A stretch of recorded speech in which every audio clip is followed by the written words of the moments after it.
Hey, everybody, welcome back to another episode of Snark Bait. I'm Christy. I'm Sophie, and today we are talking about Dani Austin and her many, many, many controversies. We're talking Divi. We're talking about her come up, how she made it, her relationship with her husband, Jordan, her potential fallout with her brother and sister in law. There's a lot. So let's get into it. And also, just a heads up that timestamps are approximate. We can't make them as precise as we would like to, unfortunately, because of ad rolls and stuff like that. So apologies. You might have to fidget around to find the exact spot that you would like to get to for the timestamps. But again, we try to make them as precise as possible. So let's get into it. Enjoy.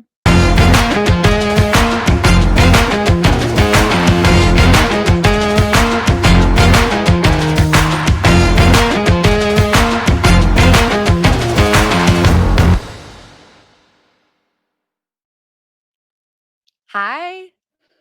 Hey, Sophie. Good morning. Top of the morning to you. Top of the morning. It has been quite the chaotic morning, but we made it. And yeah, how you doing? I know we're both really tired. It's earlier for you. So respect. Yes, Big ups. Big ups.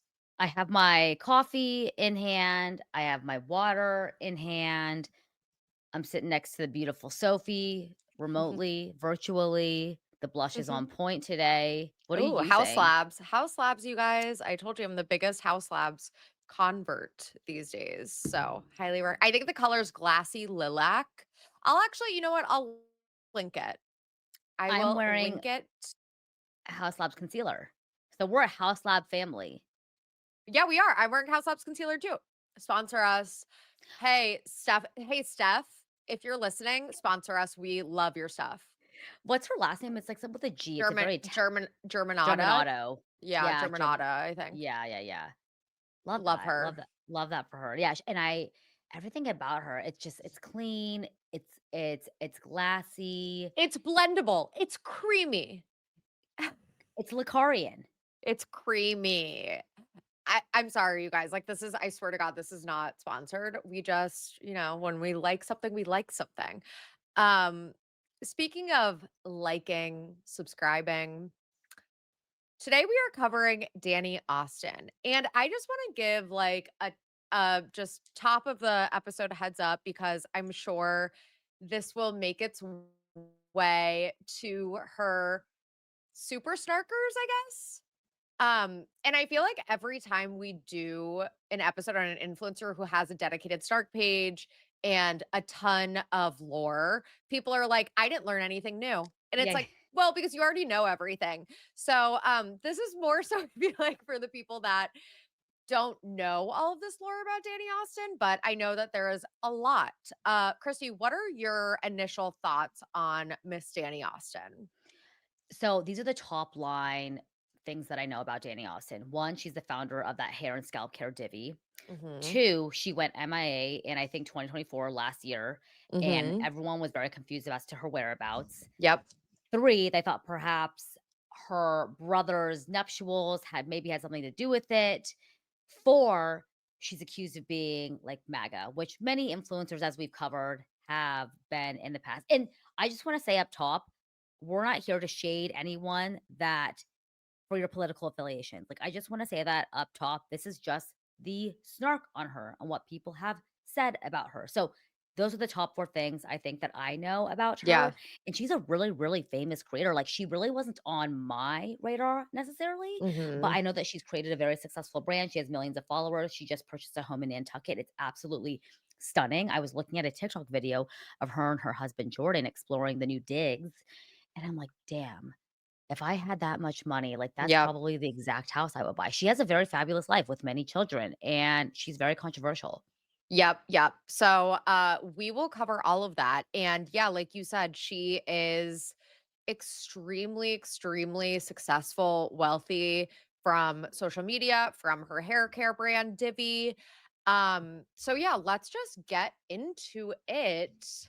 Okay, so as for, what's the background here? What's the overview? Dani Austin is a 33-year-old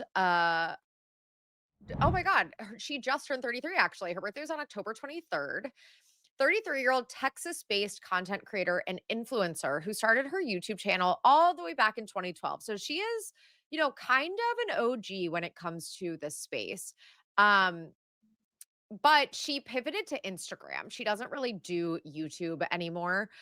She founded the hair care brand Divi in 2021 after her own hair loss and scalp issues. And her content is family life. She is very frequently posting her children, which we will get into, Christianity, lifestyle, Amazon links. You know the vibes.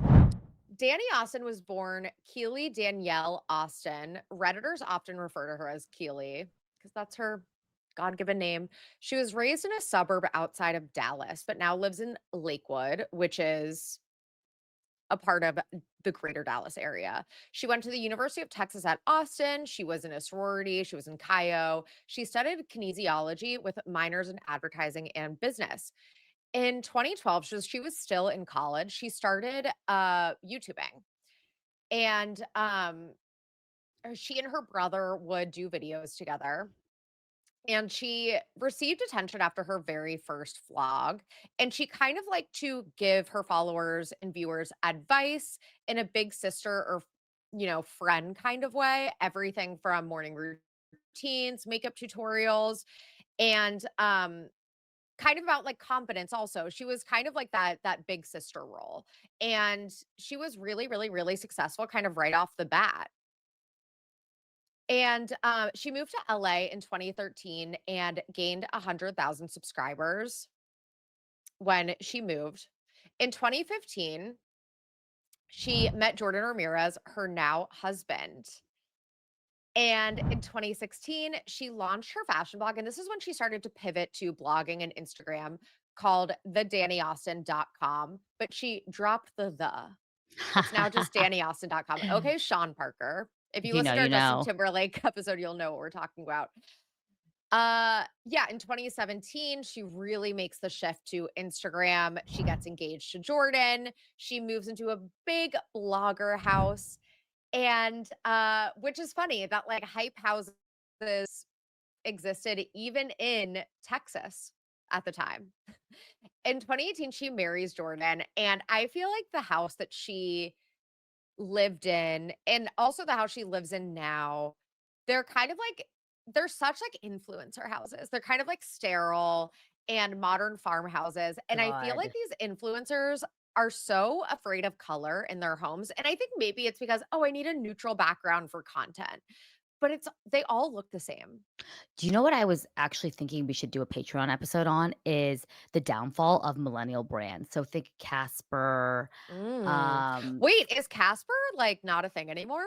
so they are still a company, but their CEO has talked about how their profit margins have like decreased significantly since 2020.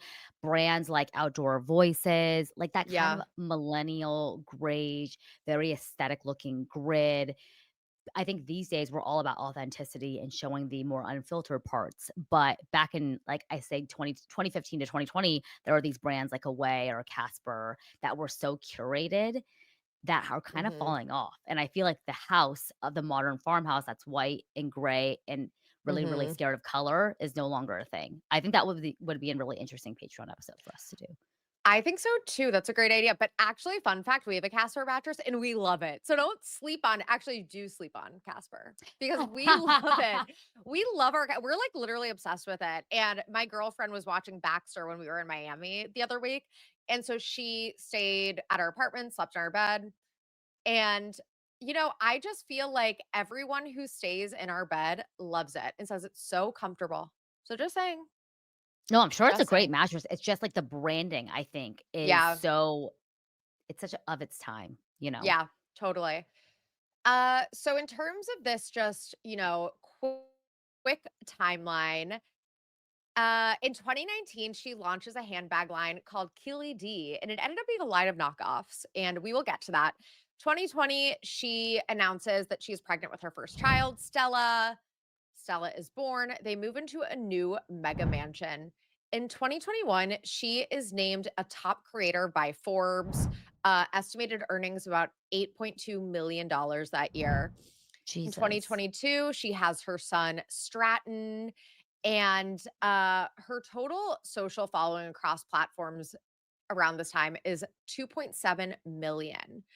In 2023, she launches a podcast with her husband Jordan called De-Influence with Danny and Jordan. Did you hear about how she was allegedly trying to get that term trademarked? De-influenced? Yes. So, obviously, there's a flood of influencers that influence you to buy so many things, and there's an element of sustainability, fast fashion, us buying and consuming things that we don't necessarily need, the waste that that accumulates because of this influencing market that has become so prevalent since 2020. But if you're on one side of TikTok, there's a de-influencing TikTok. And people find it really fascinating because it tells you you can have the simpler things in life and you don't need that extra Amazon purchase or that makeup blush. Like your blush is just fine. But apparently, when Dani Austin came up with this podcast, The Influence, she was trying to get the term trademarked. Who does she think she is? Lee from America? Like, Wait, what do you mean? like I feel like Lee from America also uses that word, doesn't she? Oh yeah, because she's trying to she wants to de-influence the influencer while still influencing, which Yeah, is the it's like paradox of the century. you're still influencing. Like, what the fuck are you even talking about? Um, okay, so in 2023, she is again ranked on Forbes's list of top creators. Her earnings that year are estimated at 12.5 million.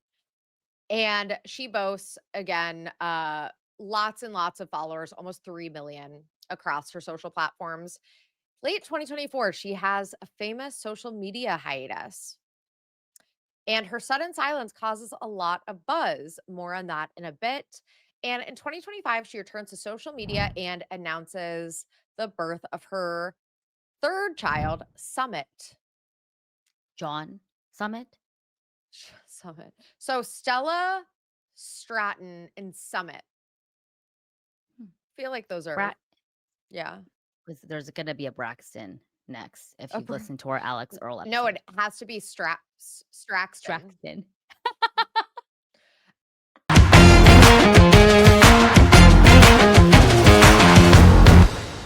As I've gotten older, I've really started to lean into easy, lightweight makeup rather than heavy stuff that sinks into my fine lines and just doesn't look natural. Plus, I'm so busy and just don't have time for a 45-step makeup routine. I need something simple and easy. This is why I'm so obsessed with Jones Road Beauty. Jones Road Beauty is a minimalist makeup brand founded by makeup artist Bobby Brown. Maybe you've heard of her, known for versatile and easy to use products that simplify your routine. And it's clean, aka every product is free of sinister sulfates and parabens. I'd heard so much about Jones Road from some of my friends and even my mother in law, who swears by it. We actually went to the Madison Avenue store together a few months ago, which highly recommend if you're a New Yorker. But now that I've tried it myself, I can say firsthand the products are effortless, natural, and perfect for a no makeup look and truly enhance what makes you you. I'm obsessed with their best-selling Miracle Balm, a makeup skincare hybrid you can use as a tint, blush, bronzer, and highlight all in one for just a gorgeous, natural, your skin but better glow. Modern day makeup that's clean, strategic, and multifunctional for effortless routines. For a limited time, our listeners are getting a free cool gloss on their first purchase when they use code SNARK at checkout. Just head to jonesroadbeauty.com and use code SNARK at checkout. After you purchase, they'll ask where you heard about them. Please support our show and tell them we sent you.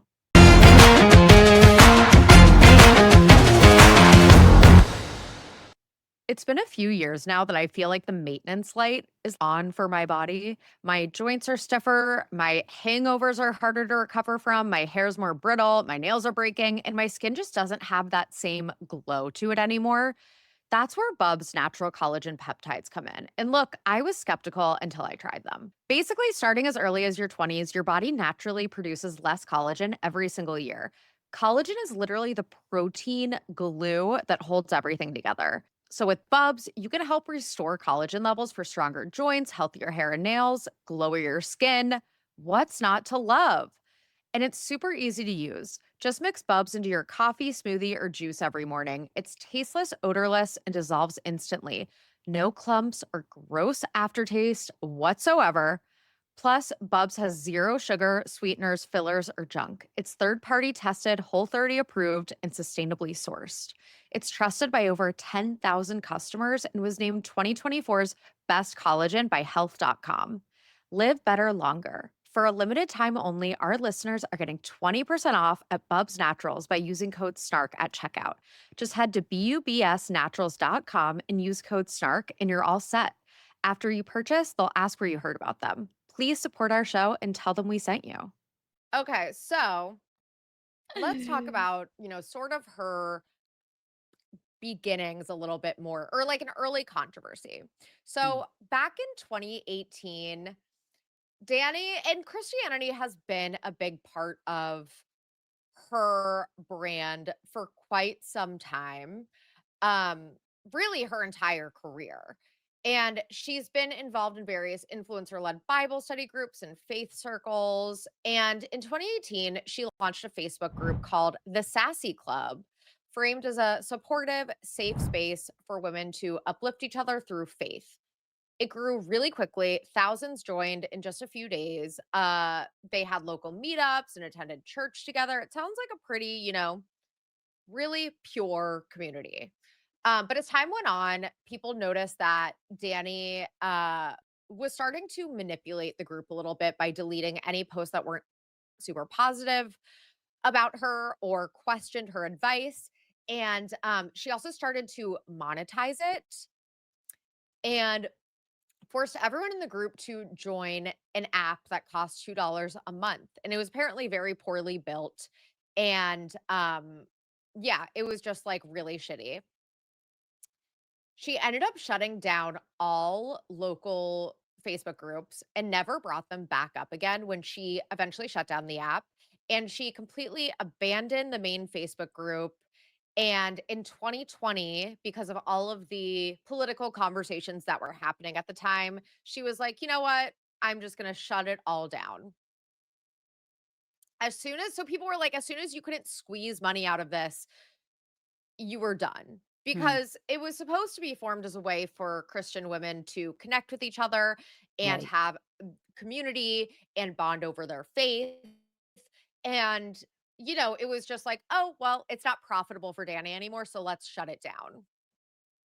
Yeah, something about Facebook groups, it always ends up being too much for the founders to Mhm. handle. I remember with My Favorite Murder, they had something similar happen. The Toast infamously also had to shutter their Facebook group because it Giggly got too Squad, too. giggly squad. Yeah, it's becoming one of the it was really, really popular again before 2020, but Yeah. I feel like it became too difficult for the founders to moderate, and this was just Yeah. it's a ticking time bomb, these types of things. Totally. So, today, she's still super active in her local Dallas megachurch community. Her family attended Watermark Community Church, known for its young adult ministry called The Porch. Sound familiar? This is Maddie Prue and Grant Trizzy Trout's extended cinematic universe church as well. They became really close to the youth pastor named JD Rogers, who left under mysterious circumstances. Um, Apparently, one of his groomsmen was Trizzy Trout, by the way. But according to Reddit sources, he was fired for excessive drinking. So after he was fired from the church, Dani and Jordan apparently took pity on him and hired him onto their team, which is very interesting. He's seen going on family trips with them. It's all very weird. Um, but like with Maddie and Trizzy Trout, a big critique of their brand of Christianity is that it feels super performative because they're, God fearing, Jesus loving, while simultaneously being obsessed with money, fame, content, overconsumption, exploiting Yeah. their children. And her overconsumption in particular has, gotten a lot of criticism over the years because it's very insane and over the top. She is constantly shilling something and buying new shit. And she's one of those influencers, I feel like you guys know the ones, who makes a big amount of her money from linking cheap Amazon crap. Fast fashion, random Yeah. gadgets, they add up. It's like $5.99. once a Yeah. week, but then you make multiple purchases like that. I mean, God, it's Yeah. ugh, Oh, super lucrative for these people yeah. with tons of followers. So, another early controversy is in 2019, Danny and Jordan said that their dog Lola was sick and they couldn't afford the vet bills for her. So, they solicited tens of thousands of dollars from their followers to pay for Lola's care. She got criticized for taking advantage of her followers because at this point she was already a very established influencer with over 1 million followers. Like, what do you mean you couldn't afford these vet bills and you had to solicit money from your followers, many of whom most of whom definitely have less money than you. She also had a burgeoning brand at this point too, which if anyone knows anything about starting a brand, it's not, it's not cheap. So she had enough money to start a handbag line called Keely D, but not enough money to pay for her own dog's vet bills.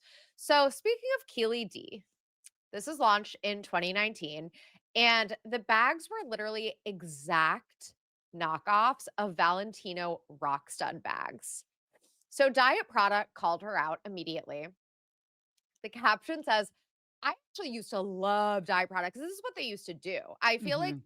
I feel like the account I have not really connected with the account in a while because I think they've lost sight of like what originally made them unique, which was calling out dupes and knockoffs and influencer fails and stuff like that. Like I don't even know. I think I may have unfollowed them. I don't know. But anyway, this was like prime Diet Prada days. I loved it. So the caption says and it has a side by side. They're the exact same bag. It's like a complete ripoff, like down to every little piece of hardware, the rock Yeah. studs, the straps, everything. The Yep. caption says, Valentino. Another day, another influencer launching a line full of knockoffs. This time, instead of cherry picking fashion's greatest hits, Dani Austin's recently relaunched bag line, Keely seems to be comprised entirely of Valentino rock stud bags from the last few years. We smell another shady Alibaba import business. Yeah, I always wonder what is precluding big brands like Valentino or other big brands from this could be a really stupid question, I'm sorry, from suing brands that are literally making copycat. They do. They do. So, Okay. yeah, brands do this. I think what's tough about like DH Gate and like Canal Street type of dupes is that they're impossible to regulate and impossible to Sure. but if it's a brand like this, yeah, like some these luxury houses will try to shut them down and pursue legal action. I highly recommend following the Fashion Law on Instagram. They talk about a lot of these cases. So Danny ended up giving a tearful apology and eventually took down the Keely D shop. And side note, we're actually doing just like a shameless plug really fast for our Patreon. We're doing a Q&A soon on our Patreon and we asked our patrons to ask us questions they want answered. And one of the questions we got was our thoughts on DH Gate and like dupe culture. And I Mm. personally have not used DH Gate. I know that there actually are a lot of like really good dupes that you can get from DH Gate if you know what to look for. I know that there are whole like subreddits about finding the good pieces from DH Gate. I personally have not used DH Gate. I have bought Canal Street Canal Street bag I got in general. Yeah. Um, those like Prada raffia totes, like, I'm just gonna admit it. I was like, "I'm not paying $1,200 for a Prada raffia tote," but or like the crochet, like, beach bags, but Mhm. it's the perfect vacation bag because you can just, like, roll it up. It doesn't Yeah. take a lot of room, and I couldn't find anything that, like, wasn't like the Prada version, so I got that from Canal Street. I'm not ashamed. But I've not used like DH Gate or anything like that, and that's really my only Canal Street purchase. Luxury prices have gotten so insane that I can't like really blame people for seeking out dupes. I think that Dani Austin obviously like this was like so flagrant and like she was slapping her name Right. on these dupes in terms of like shopping for like what are your thoughts on dupes? See, the thing is, I know you're really good with designer bags and, like, you're very knowledgeable. I don't really know too much about, like, designer items because 'cause I'm just not a consumer of them. But for me, it's like for example, the beach bag, that makes so much sense to me that you would buy a knockoff on Canal Street because that thing's getting tossed around in luggage. You're bringing Mhm. it to the beach. It could get wet. You're getting your slop in it, your food, your wet bathing suits. Like for me, that makes sense. Yeah, I don't know. And also, like, if you can't afford it, then you shouldn't knock people that, not you, people shouldn't knock people that are wanting to get, I don't know, a fancy bag at their price point. I don't know. Yeah. Especially because I feel like with the pressure of social media, this is kind of like a tangent, I know, but like the pressure of social media, people feel like they need to keep up with the Joneses. And just luxury prices are insane. And in this Right. economy, who can afford that? Like, who can afford a $4,000 jacket other than Ariel Charnas, who can only afford that because her husband does insider trading allegedly? So, Yeah. um, so Isn't another, it so disappointing, sorry, that, no, no, no. Martha Stewart was incarcerated for insider trading, and we have Brandon Charnas, who was so egregious in his text receipts about doing insider trading, and nothing, to my knowledge, has even happened to him yet. I am so curious where they have a group chat where it's like, we did it, boys, or something like that. With a Z. With a Z. I'm so curious, like, what will happen with that. I don't think it's been fully dropped. I actually saw someone bubble this back up recently on TikTok, and I'm like, yeah, I'm curious too, like, what's happening with this? Like, there's no way it's Yeah. just going away. Right. So I don't know. I'd be curious if anyone has any tea into what's the latest with Brandon Charnas's insider trading case. Let us know. So back to Danny after that little tangent. She has another controversy in 2020, and this is egregious. She announces the birth of her daughter Stella and uses the hashtag George Floyd in the caption. And just for context, this is the caption. She says, "Welcome to the party, baby. 18 weeks ago, we became pregnant with our first baby." Or she announces her pregnancy, not the birth of Stella. Mm. 18 weeks ago, we became pregnant with our first baby. 12 weeks ago, a global pandemic shut down most of our world. 2 weeks ago, we took these funny pictures to tell y'all about baby Jordani coming. That's their couple name, Jordani, by the way. 1 week ago, we decided to tell y'all on this very Sunday. Last night, there were historic protests across our country calling for reform after the murder of hashtag George Floyd. We have been debating all weekend how to tell y'all that we are pregnant in light of the pain so many are feeling. Do we wait so as not to interrupt the critical conversation occurring? Well, only problem with that is mama has a baby pooch that I'm just barely hiding from y'all anymore, et cetera, et cetera. So you get the gist. Yeah, that was not a great look, not a great call. I don't know what the fuck she was thinking. It the shit that people felt so emboldened to post in 2020, it's just looking back 5 years later, it's Mhm. like, "Oh my god." Yeah, Yeah. this is very cringy. 2020 was a fever dream. It really was. I don't think anyone knew what they were posting or the impact of the internet and how we would be laughing at this 5 years later. Crazy. So, in terms of her hair journey and Divi, the launch of Divi, let's get into it. So, Danny started losing her hair around 2019, and she said that stress was the main factor. She said that in college, between doing her YouTube channel and being a student, she experienced stress induced, and she also would compulsively pull out strands of her hair due to anxiety, a condition related to trichotillomania. I don't know if I'm Ah, pronouncing that right, but you guys know what I'm talking about, which led to significant hair loss. So she started to wear really fancy, expensive custom wigs, and it was her secret for a while. Um, she ended up releasing a video called Danny's Little Lies and talked about how, I was lying to my audience. Here's why. And it became this, whole thing. A lot of people speculate that this whole wig situation was just a ploy for her to launch Divi.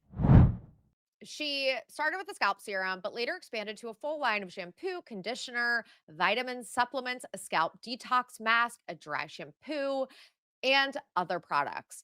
And the signature Divi scalp serum became a bestseller and reportedly sold out in just 2 hours after launching. And Divi has really skyrocketed Danny's net worth. Like we said up top, she has been created on Forbes top creators list for several years in a row. And less than 1 year after launch, she reported that Divi had generated $23 million in sales, which is crazy. Wow. Fun fact, Divi also sponsored Brittany Lynn Mahomes's 30th birthday party. No way. Shut up. That actually makes all the sense in the world, though, come on. It really does. Yeah. So, the brand has gotten a lot of criticism, understandably. A lot of people refer to it as snake oil or a scam because Danny is still, people speculate, wearing wigs, Mhm. extensions, that kind of thing, all while promoting the serum meant to promote natural hair growth. It reminds me of Miss What, Danielle Bernstein, and Well Bell, her hair supplements that she's an investor in. Um, Oh, I didn't know this. yeah, because it's like a very, long lasting conspiracy theory that she wears extensions. But then is like, no, it's just Well Bell, you guys. But yeah, people have clocked that Danny is clearly wearing extensions. You can see, I have never been like an extension girly, but you can see where they are like fastened, I guess, in some of Danny's videos and photos. Interesting. Ugh, God. I know. It's just like it's such a classic influencer thing. It's like, buy this so you can have hair like mine, even though my hair isn't real. It's Well, like and so classic. to be clear, also in Hollywood, I would say 99% of the female celebrities have fake hair. Like, you think that Sabrina Carpenter's hair, she wakes up like that, I can Yeah, almost guarantee she's wearing a wig or there's many extensions in that scalp of hers. Like, do not 100%. do not be, influenced thinking that, "Why doesn't my hair look like that?" Like, come on. This is all so fake, and also because they're dyeing their hair so frequently, their hair is not sustaining, like, it's not growing and full and luscious like you think. So don't feel like shit about your own hair. Yeah, 100%. She also claims that Divi is science backed and even mentions clinical studies. However, when commenters have asked for details or results of those studies, Danny can't really answer them. Classic.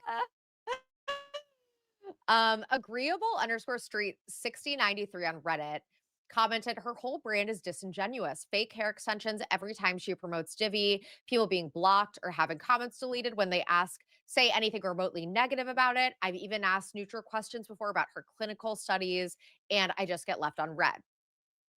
People also suspect her Amazon reviews are fake or paid for. And another criticism she gets is that she heavily markets Divi towards women experiencing hair thinning after pregnancy, which is postpartum hair loss, which is very common. And a lot of Right. people call this predatory because it usually reverses naturally with time. So by the time most moms would start taking Divi supplements, their hair would naturally be growing back anyway. Short time lurkies on Reddit commented postpartum hair loss grows back. That's the scam here. She claims it helps with postpartum hair loss, but women experiencing this don't use Divi until they notice the shedding. After 3 months of shedding, your hair begins to grow back. She then takes credit for something that happens for almost every woman postpartum at 6 months.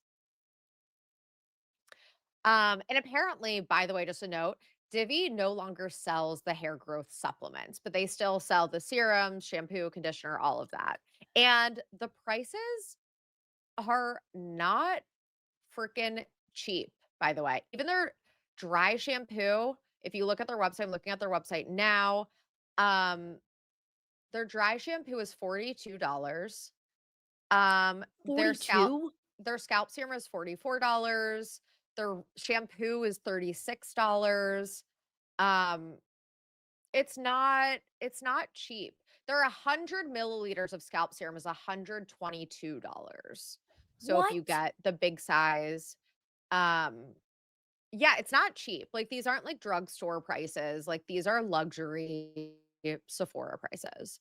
That's like Kerastase, So which is yeah, a you can, very, very yeah, expensive, legitimate brand. That's actually like insane. $42 for dry shampoo. I think that's higher than anything I've paid for dry shampoo before. Yeah, Like, that's not that's a okay. lot for dry shampoo. Yes. If you don't use dry shampoo, please know that that is not a normal price. Um, so moving on to her social media break in late 2024. She basically disappeared from social media right before having her third baby. And she announced it as a little social media detox for her well being. And they even started rerunning old podcast episodes. And, people were like, where the heck is Dani Austin? There were even like articles about it. And people just like really speculating like, is there a family emergency? Is there legal trouble? Was there a falling out with her management? Um, she gave an update on her product's Instagram, basically explaining, this is what it says. Had the best time at Blackberry Farm, was really thinking about it, and I'm going to be trying a little social media detox. Not sure for how long, but I think it may be really good for me and the family. Going to miss you guys. I've never really tried this and thought it would be a good time. If not now, then when? Love y'all. The hiatus came to an end in early 2025 when she returned to announce the birth of her third baby. What did she name him again? Summit. Summit. I was like, Sutton? No, Summit. Okay, so she announced the birth of Summit, and more is revealed about the hiatus when she starts podcasting again with her husband, Jordan. And so let's kind of get to Jordan. So, Jordan, her husband, like we said, they've been together for a long time, over 10 years at this point. But they present this kind of united front to their audience. They work together. He works for her essentially, but they podcast together. But people suspect there are marital issues behind the scenes. So in February 2025, when they return to the podcast and explain the hiatus, they basically revealed that they had gone through a bit of a rough patch in their marriage. And Jordan admitted that he, quote unquote, hated Dani for a period of time. And he basically says that like, she tried to blow up their lives by quitting social media, which is so dramatic. What? I know it's so dramatic. And Dani talks about how she basically says a lot of things. So she says that she felt dead inside at one point, but not depressed, which is really sad. She felt the need to be a go-getter, successful businesswoman, etc., and was just pushing herself too hard. And maybe that motherhood wasn't all that it was cracked up to be, is the impression that listeners got. She also acknowledged that she had prioritized social media and success over her kids. And it's good that she can admit that, but that is such a freaking red flag. It's giving Brittany from Real Houses of Salt Lake City. If you know, you know. She felt like she hit rock bottom. And yeah, they mentioned that their marriage was just at a really bad point. And Dani acknowledged that she would use social media to feel better about herself when she was feeling Mm. emotions that she didn't want to deal with, i.e., upset with her husband. And during her break, she didn't work on social media. And she felt like that was helpful for her. She wasn't using that as, a coping mechanism anymore. And she was in therapy and marriage counseling to be at baseline functioning because she was so at rock bottom, which I actually applaud her for being so open about this with her Yeah. followers. And she says, like, social media is not what it seems. And I, again, appreciate that a lot. As we are two people who talk about just the facade of social media and the lies and how fake everything is and how like we're all comparing ourselves to these influencers, but like nothing is really real. Right. Um and so yeah, she discussed that she returned to social media because she enjoys it. So it's like, if it brings her joy, sure, but it also seems like it's making her insane, honestly.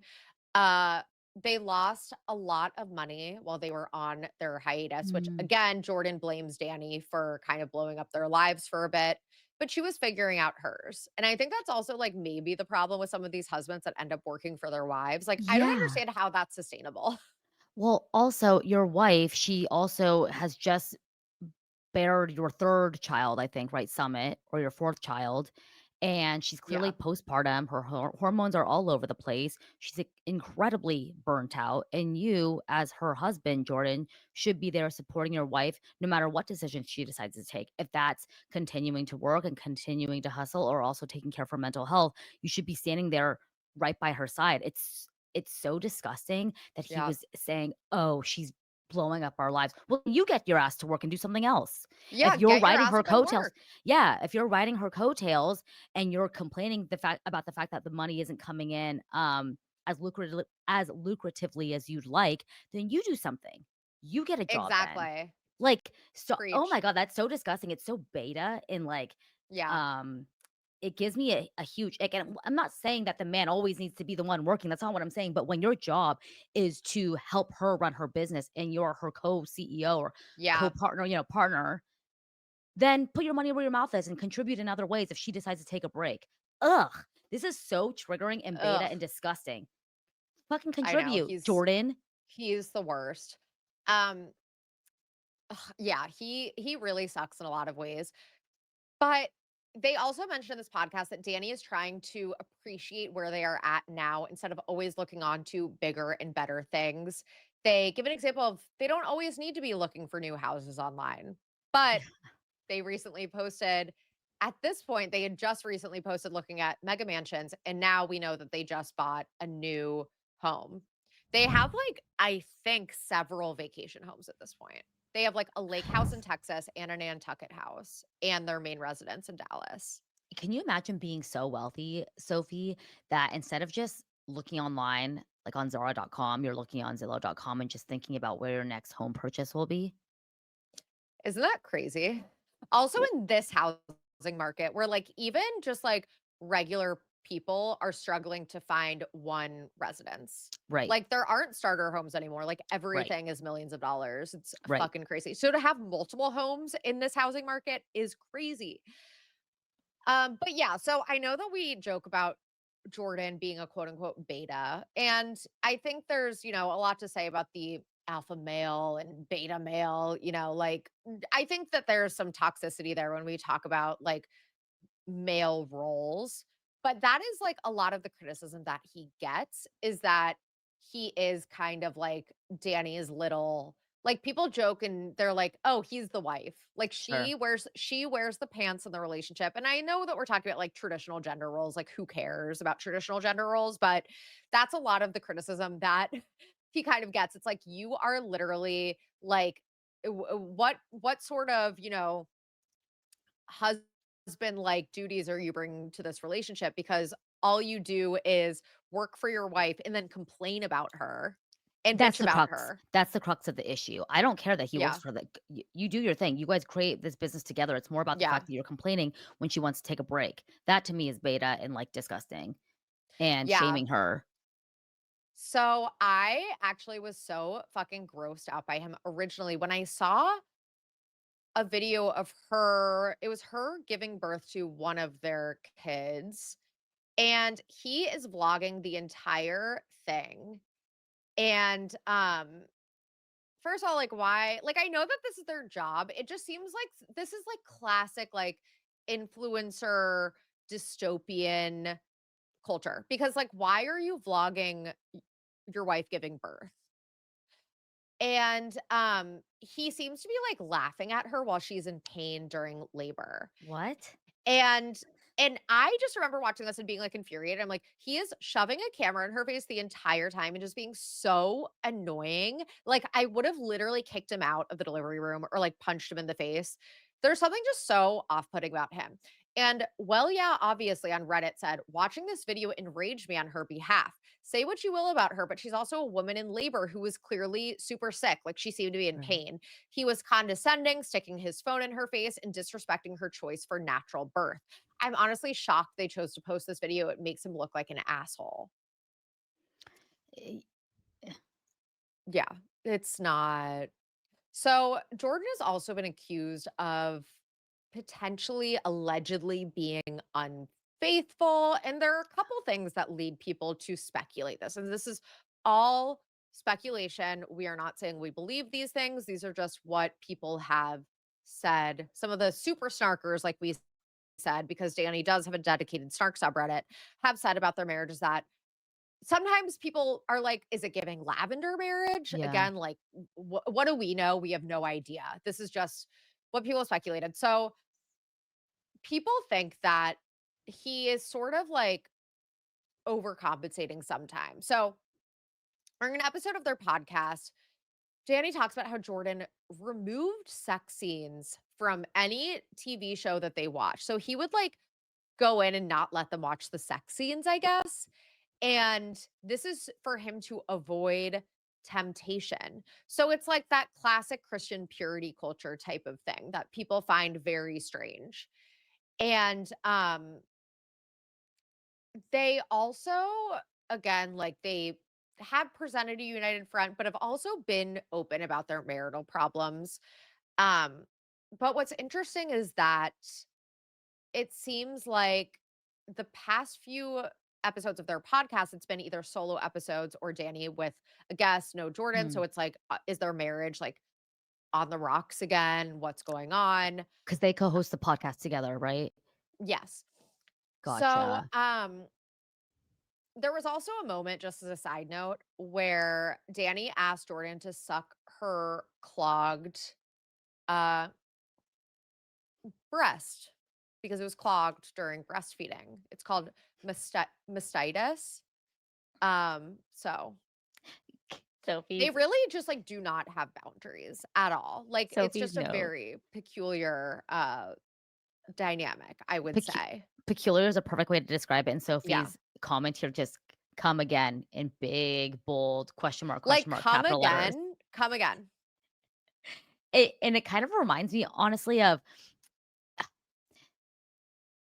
I don't know, how do I say this? Like, with Grant Trizzy Trout and Maddie Pruitt and Dani Austin and Jordan Ramirez, like, they're very, like, hyper Christian, and typically in Mhm. Christian households, you have the alpha male who brings in the bacon and the submissive woman who's typically, like, maybe a trad wife or whatever, and in these environments that they're at these mega churches, that's probably who they're more often than not surrounded by, but then it's an interesting dynamic when the woman often actually has the more lucrative career in being an influencer. So I'd imagine being the husband of these influencers of the Maddies and the Dannies, it I'm sure from the husband's POV, they might be feeling a little bit emasculated, by being with these Yes. powerhouse women because in their culture and in their values and in their, uh, groups of friends, that's not necessarily the norm.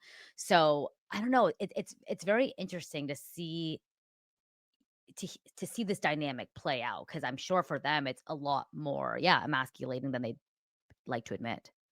That's such a good point that it's like they clearly believe in like traditional gender roles, but Yeah. they are not that's not their lifestyle. So it's like how do they I feel like they have trouble reconciling that.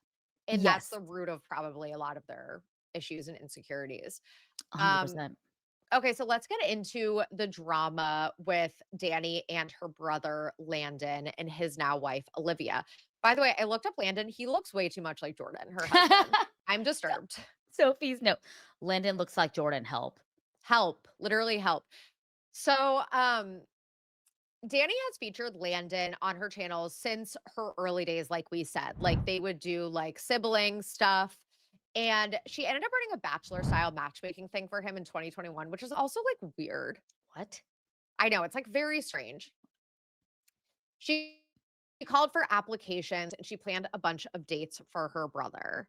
But Landon eventually ended up meeting his future wife, Olivia, and Danny was early on just like obsessed with her. She posted all about their engagement and their wedding and was just like so excited. She clearly was very close with her brother and was therefore very close with her future sister-in-law and, Yeah.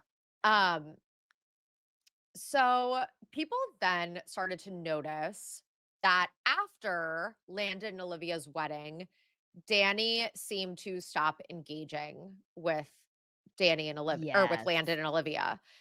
So like did something happen at the wedding? Um People think that this is related potentially to Danny's social media hiatus. They said that Danny's speech was strange in some of the videos that were posted, that it something felt off in the content. Oh my god, why can't I talk? Um, and also Olivia apparently changed her Instagram handle to Olivia Austin even before the wedding, which people speculate Danny thought was weird. It's like, are you trying to like compete and like become this influencer? Oh, And Danny Olivia might have was, been yeah, and Olivia was starting to become an influencer herself and gain a following. So some hypothesize that Danny was trying to like manage Olivia and Olivia didn't like that. And then Olivia started to gain a following and then Danny felt competitive with her. Interesting. I mean, I could definitely see Danny potentially being triggered by Olivia riding her coattails and then growing an animosity against Olivia. This actually makes a lot of sense to me. And I think naturally, if you're an influencer with millions of followers, I'm sure that celebrities often feel this way too. You wonder in your circle who is here for me because they really like me versus who's here to ride my coattails. And obviously, in Olivia's case, she fell in love with Danny's brother, not Danny, but naturally, Olivia will gain a following, and maybe Danny's feeling threatened by that and being like, "No, no, no, I'm the star here. Like, you can't overtake my following. Like, Yeah. I'm the one who has the following. How dare you?" I could totally see this being a thing. Yeah, totally. So few_film_4771 on Reddit says, I have a feeling that in the week after the family honeymoon post wedding, which I guess they went family honeymoon post wedding, which interesting. Interesting. Landon and Olivia broke the news that they would be going in their own direction out from under Danny's thumb, and that was the catalyst for the fractured relationships. Light and Love 11 on Reddit speculated that Olivia changing her Insta handle to at Olivia Austin before they were even married made Danny think that, she was trying to secure the influencer title and the handle and that it was tacky. And it was around then that things started to become iffy. So who freaking knows? Oh, also, someone else on Reddit who has a deleted handle said how weird it was that Danny didn't go out to the wedding until the day before, which is kind of weird. It's like when family is there, like, and it's a destination wedding or whatever it is, like everyone's there for earlier than just the day before. There are family events before everyone else comes in, at least in my experience. And again, people were like, the family honeymoon was so fucking weird. Like maybe like Olivia was like, I need space from your family, which would be understandable in that case. Mhm. Um, Another thing that people think was really odd is that, and this is so funny, Danny surprised Landon and Olivia with a dancing robot at their reception. And people think that Olivia could be mad about that. So basically, Danny said that she called their wedding planner, was like, what is something that they wanted for the wedding and didn't end up getting? Because I want to get it for them. And the wedding planner said they really wanted these dancing robots. And so Danny got them, the dancing robots come out, and then you can see in the video that Landon and Olivia, like, they're not like, oh my God, yay, you got the dancing robots. They look shocked and appalled. Like, I don't believe that Landon and Olivia were like, we need these dancing robots. Like, it's really uncomfortable to watch. She's trolling her own brother at his wedding. Yeah. Oh, Um, okay. So let's talk about the content surrounding her kids because it is very, very, very heavily centered around her children. And so, a recurring theory is that Danny really enjoys the extra attention and engagement that pregnancy slash newborn content brings to her platforms. And I would say that's pretty common for a lot of these influencers is that they get more attention when they're pregnant and when they start having kids. And it's just like the sad reality of like our society. Again, there's so much about influencer culture that's just like dystopian. Like it's literally a Black Mirror episode. But the amount that she posts her kids is honestly disturbing. Like it's so yeah, frequent. Her kids are the stars of her content. And I really respect a lot of a lot of influencers do have kids and they choose not to post them right. or cover their faces or whatever it is. Like love that. Like I have respect for people who do that because they could easily be like, "You know what? I have creeps that love watching my kids on Instagram stories, so, it brings me engagement. I'm just going to keep exploiting them." That seems to be what Danny does. Yeah, to be honest, when you're talking about that, I think of Amanda Stanton from The Bachelor when she would post like really revealing photos of her young daughters, and I'm thinking, Mhm. who is this for? And then I think we've talked about this with I forgot what influencers that it was that when we kind of Ariel first started. Charnas, I think. Yeah, we would see the shares, the Yeah. number of shares of Yes. these Yes. Oh photos. my god, it's so disturbing. Yeah, Ariel Charnas is one who will have, like, 5 times as many shares. Because you can see that. You can see how many Right. shares on, like, a photo on a post of, like, one of her daughters. Like, Like in shouldn't a that be a bathing red suit. flag? Yeah, like, Yeah. that should be a red flag to you. It's incredibly disturbing, and you have to know that for as many followers as you have that are genuinely wanting to see your kids because they love the content, there's that many followers also watching with nefarious reasons and purpose. Mhm. So, I think we can't ignore that, Yeah. and yeah, to your point, to be an influencer with children, you will make more money. That's how you can hawk more affiliate Yeah. links, more brands will reach out to collaborate with you. It is automatically more money. So for influencers to make the decision to not share their children despite the money that they could gain from showing their children, the bar is low, but I mean, it kind of does Yeah. speak a bit to the The character. the bar is so low, but it's, like, worth applauding. It's like you are Yes. putting your children before the money, which a lot of these influencers do not do, including Dani. And people say that she likes to dangle/tease the possibility of another baby in order to get more engagement. Um, and she knew that, her engagement would skyrocket when she returned after her social media hiatus by announcing this baby. Like, she knew everyone would go crazy, and they did. Right. Another thing, back in 2020 when she was giving birth to Stella, when she went into labor with Stella, people pointed out how in their little, like, labor vlog, like we said, Jordan had his camera in her face. She was more focused on filming content and getting her makeup done than on getting to the hospital in time. She delayed going to the hospital so she could have a full face of makeup on during delivery, and I remember watching, like, why did I even watch this? Like, I don't remember, like, there was a point in time I never followed her, but I, like, kept up with her a little bit, but I have such a Yeah. vivid memory of this, and I was like, "What are you doing? Get to the hospital. Who gives a fuck about your makeup?" But again, it's all about content Yeah. above the safety of her children, because W- God Right. forbid you don't get to the hospital in time. Like, Right. Great point. Great point. And I think, quite honestly, there are two influencers that come to mind that have done this as well. Stassi Schroeder and Claudia Oshry, before they knew they were going into labor, they would yeah. make sure they had a full face, which it's very odd. Like we've totally missed the mark, and now everything is becoming a photo opportunity, including the delivery of your child. It's so bizarre. Like, take a step back for a second, take yourself out of the influencer world, and just think about how nuts that Yeah. sounds. No, and, like, there's nothing wrong with wanting to look good. Like, if you know you're gonna be taking hospital bed content, like, I understand, like, even normal people wanna have a little bit of makeup on, wanna have their legs shaved, wanna have their toenails done, or whatever when they give birth. Sure. It was the fact that she almost delayed going to the hospital so she could finish her makeup. And on her Instagram story, she was applying makeup even as her contractions were nearing 2 minutes apart. No. Like, she Oh my she was, like, in the middle of contractions doing her makeup. It's like, okay, maybe, like, that's not important right now, you know? yeah. So Danny has also been accused of treating employees poorly. Cassidy Wilson worked for Danny from 2017 to Yes. 2019 as her first full time employee. And years after leaving in 2023, Cassidy took to TikTok to share her experience. And the videos have since been deleted, but you can still find them online. She basically started as a full-time employee back in 2017 when Danny only had around 200,000 only, but like at the time, 200,000 followers, and left in 2019 when Danny had over a million followers. So she was Wow. there as Danny really started to build her empire. And her responsibilities were, handling creative briefs, negotiations, sending and posting content, pulling analytics, setting up photo shoots, managing the business calendar, et cetera, et cetera. And apparently Jordan would micromanage everything, and he would call her out of the blue.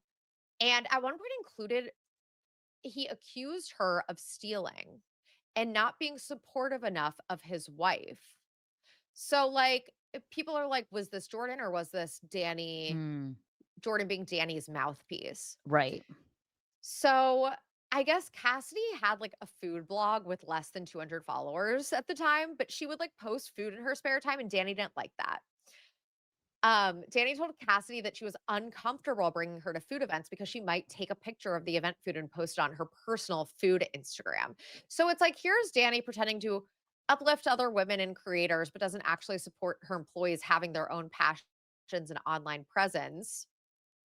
Even if they didn't have partnerships, like, she had 200 followers, she didn't have Yeah. partnerships, she was just, like, posting for her friends, but it's like, "No, I cannot have any competition whatsoever," which is so silly. I'm actually Um so curious about your thoughts on that because I know for a fact the Kardashians do not like when their teams end up building a social media brand. And in fact, I noticed that Skims was hiring, like, for an accounting job, and I was just curious, like, the salary range, so I went onto the job description, and on the job description, it said, We are not interested in hiring people that want to be influencers," like, on the Skims corporate for an accounting position, right?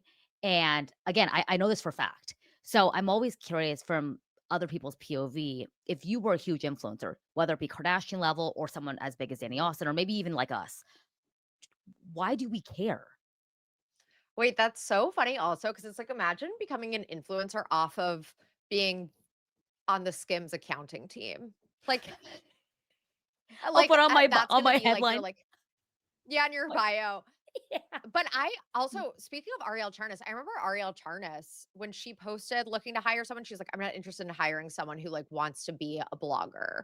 It's like they and I also I mean, I understand to an extent, it's like, I wanna make sure that this person wants to work for me and not try to ultimately compete with me or, like, ride my coattails, I get that.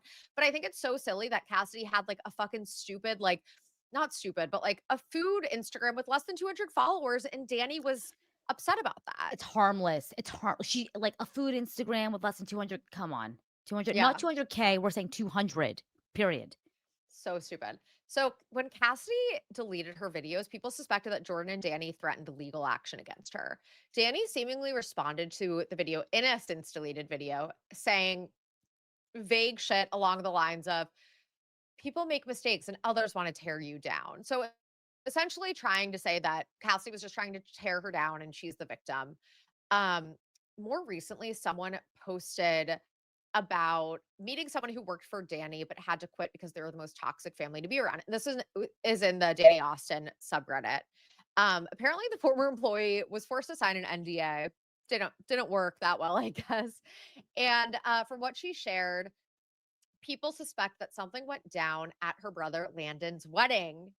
So, like, the wedding rumors are true, apparently, according to this What? former employee.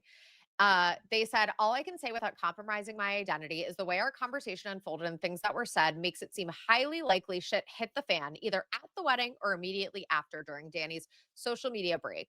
I hate that I can't share more, but if you were in the room and heard what I heard, you would understand why I think something big happened around that time.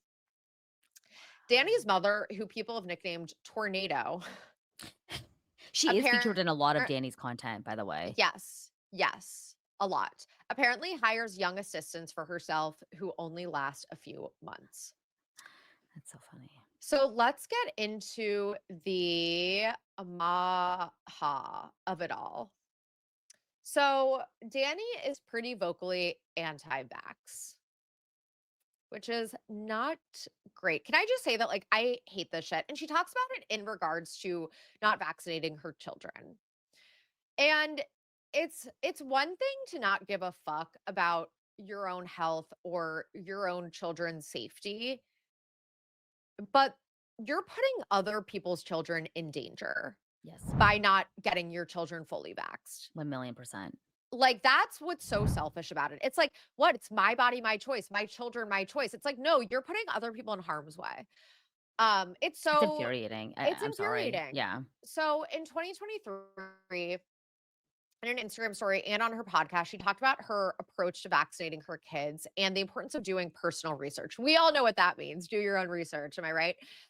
She said she was hesitant about blindly following every standard pediatric recommendation and told followers to be informed, what she framed as pro media literacy in the context of health decisions. And to an extent, I'm like, yeah, like you should, see multiple doctors about a big decision. Do your research in terms of that. Don't do your research from fucking like Google. Like that she's just Googling and like reading junk science and bullshit like Reddit threads. And only Um, pulling up articles that confirm her own biases. Like, you're not yes. pulling up any other diverse opinion. Like, shut up. Yes. And she like immediately got backlash for this. She said that she wasn't outright anti-vax, but she was just advocating for informed choices, you Oh know? my And she cites her working on Divi as to why she knows that sometimes natural remedies work better than pharmaceuticals. She's a scientist, guys. Just because she's worked on Divi, she She's knows exactly how pharmaceutical companies work, how they operate in all clinical studies. yep, Mhm. yep. Divi is science backed. Fact. There are so many studies. She can't cite them, but there are many such studies. The FDA Many. has signed off. There's been many publications on Divi. We can find them easily. So she has said that she feels like people have woken up. She says that people are like, "Wait, why did we go from oh my god, this is like she's so inarticulate." She's basically saying like, "Why are we just blindly trusting big pharma?" And, now it's like, okay, people are starting to think for themselves and wake up a little bit and not blindly trust big pharma and not blindly trust big pharma's marketing. She Mm. insists, I'm not anti-vaccine, I'm not anti-medicine, um, but like, don't give my kids 18 shots. She's like, give me the flu shot, fine, but I'm going to question everything else. I'll do, the necessities, but I don't wanna go any deeper than that. But What does she she mean the posted necessities? Like, be specific. she posted, recently, semi-recently, 4 months ago, "Dallas mamas, we just got a letter from our doctor kicking us out of the practice because not all of my kids are fully vaxxed. Do y'all know of a pediatrician in Dallas that comes to your house?" So, she's not even doing the necessities. Because if she's doing the necessities, she wouldn't be getting kicked out of her pediatrician's office for not being fully vaxxed. So she is clearly, she says that she will do some of the vaccinations, but not all of the necessary ones that doctors recommend, which again are the ones that they're kicking her out of the pediatrician because she is going to be putting other children in danger by bringing her kids Right, there. right. There are They are some now a like hazard. They're a walking literal hazard for their Exactly, families. exactly, and, like, I'm talking about so if you're listening to this and you're like and I'm not trying to, like, talk down to anyone because I feel like I'm a fucking idiot. I'm not trying to talk down to you, but, like, something that I learned in regards to vaccines is that newborn babies cannot get vaccinated, Like, newborn babies, they have to reach a certain age before it's safe to vaccinate them because they're Sure. so young and small and fragile.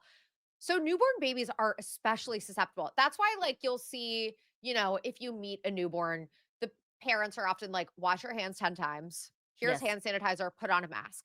They're very susceptible. So when people are bringing their newborn babies to the pediatrician's office and there are kids running around that are not fully vaccinated, that is literally putting these newborn babies in danger. And the doctors 100% did the right thing. And she is a nut job for thinking that this is safe or normal or something to boast about on social media to her millions of followers.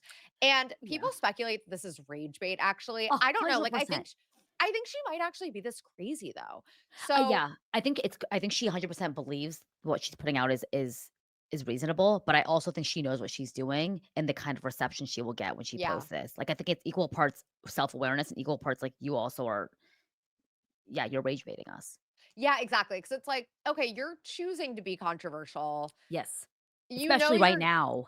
yeah, yeah, especially right now during like this very like heightened time of discourse around vaccinations and Maha and I almost said Robert Downey Jr. RFK Jr. Robert Downey Jr. And Like his it's Maha initiative, yeah.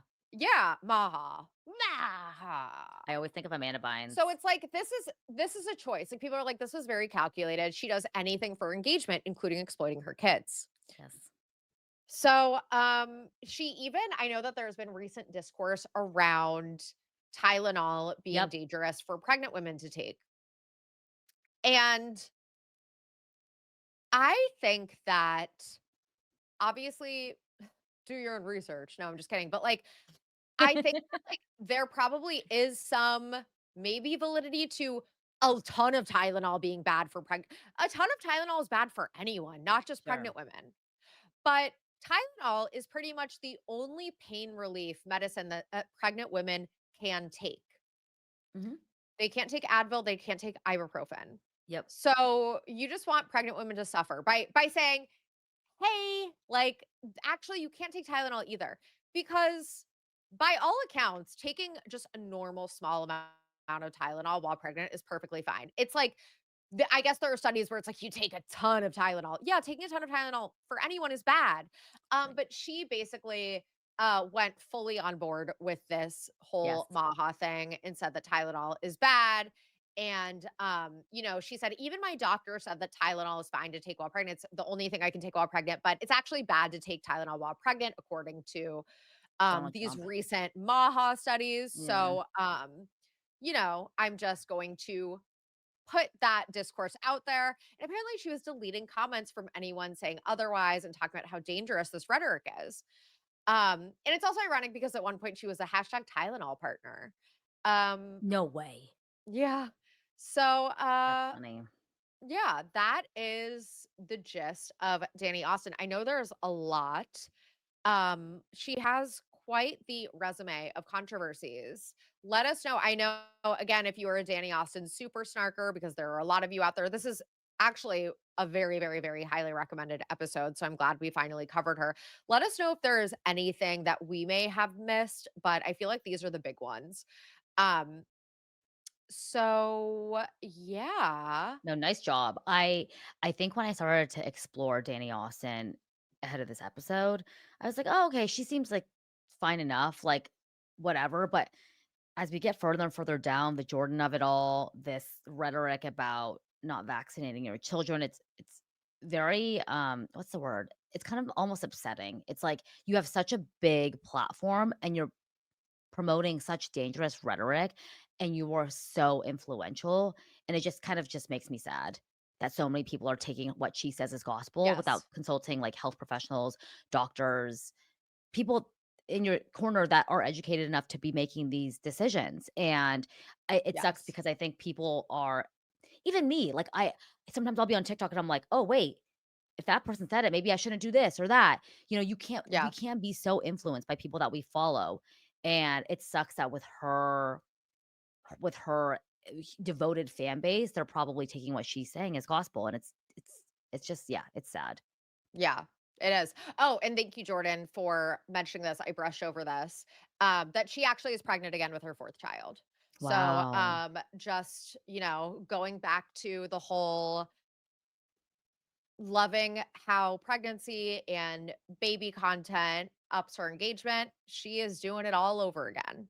So, Hold on to yeah, your hats. Like, yeah, are you ready for another more and more content? And yeah, I'm looking forward to this Jordan and Danny kind of relationship unfold as the years go on because he seems like a piece of clearly work. clearly there's something up. There's something up with them in their relationship. Let's be honest here. Um, yeah, there's just it seems like they're just not doing. But again, I will commend her for doing the whole like Instagram is a Mental false health. reality. Like I was really struggling, but you never know for my Instagram. So like good for her on that, but everything else I think Totally. that she is kind of a she's like a snake oil salesman. I feel Yeah. like is the best way to describe her. Yeah. I think that's a very fair statement. Yeah. Thank you guys so much for listening. You did a really good job, Sophie. And we will see you guys on Tuesday for another Dark Energy Tuesday episode. Wednesdays every week on Patreon. We do bonus content as well as ad free episodes over there. Follow us at SnarkBaitPod on Instagram, at Soph_Ross, at Christy Noel __. And thank you to our amazing team, Jordan, Rachel, Olivia, Kartik. You guys are amazing, and we'll see you soon. Thanks for listening. Bye guys. Bye.